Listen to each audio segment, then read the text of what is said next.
terutama Agustus sampai Juli lah 2016 ini. Ini 2015, maaf. Ini tinggi ya. Mei 0,50, Juni 0,54, Juli 0,93 naik. Kemudian 2016 ya, itu ternyata pada bulan Juni dan Juli ini yang tinggi 0,66 dan 0,69% ya, bentuknya persen. Nah, kita lihat pada tahun 2015, 2016 pada bulan Mei, Juni, Juli itu ada kegiatan apa? Nah, di Indonesia inflasi itu akan tinggi angkanya itu pada bulan-bulan seperti Ramadan, Hari Raya Idul Fitri, Natal dan Tahun Baru Desember, Januari. Nah, itu tinggi kecuali tahun 2020 ini ya.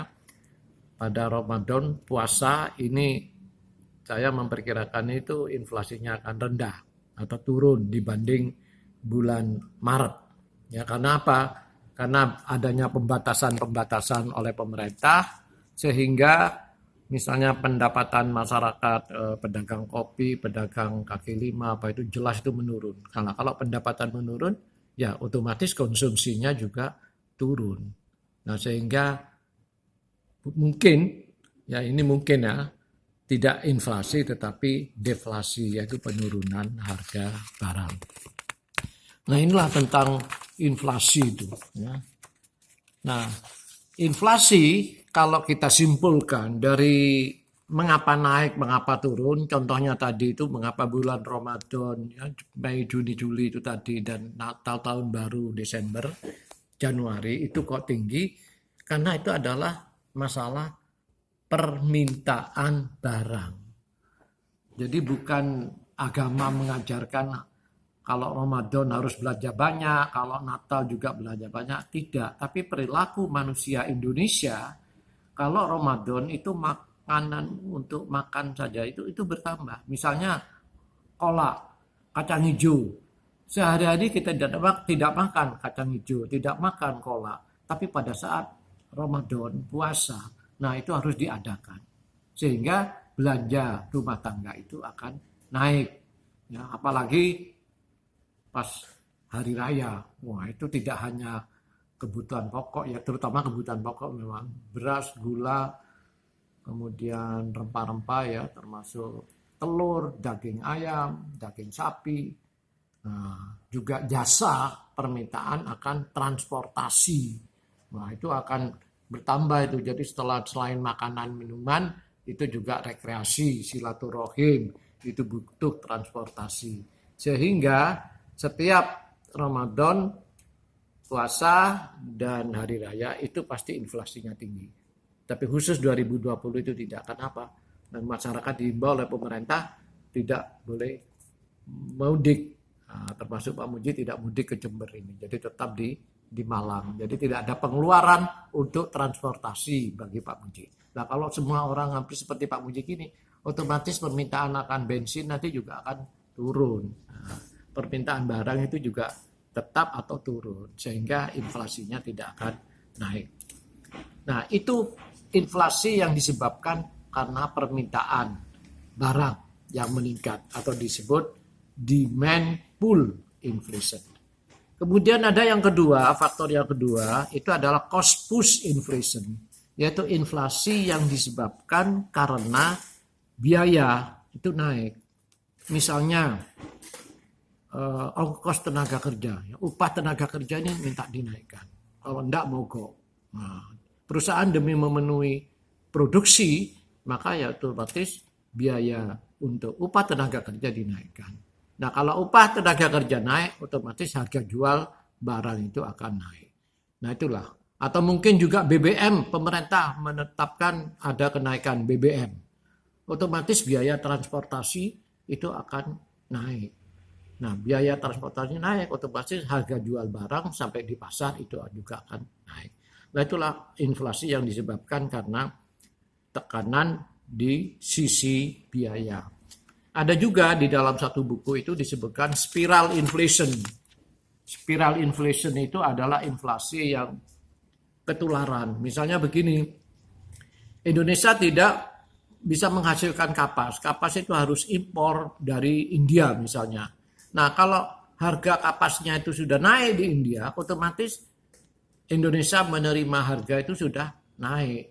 Nah, kapas dipintal jadi benang, benang dipintal jadi kain. Nah, akhirnya kain, harga baju itu akan naik. Inilah inflasi yang karena ketularan, yang istilahnya spiral inflation. Itu hanya istilah. Sebetulnya kalau kita cermati ya tetap itu masuk biaya atau masuk permintaan barang. Nah, ini satu pertanyaan begitu. Ya, spiral inflation itu masuk kategori cost push inflation atau demand pull. Nah, ini coba saudara jawab sendiri itu. Ya, mungkin keluar di ujian siapa tahu. Nah, ini apa namanya tadi masalah uang dan inflasi. Kemudian ada kebijaksanaan moneter. Artinya terkait dengan masalah uang beredar itu perlu dikendalikan, ya, tidak dilepas. Ya. Kebijakan moneter itu ada yang istilahnya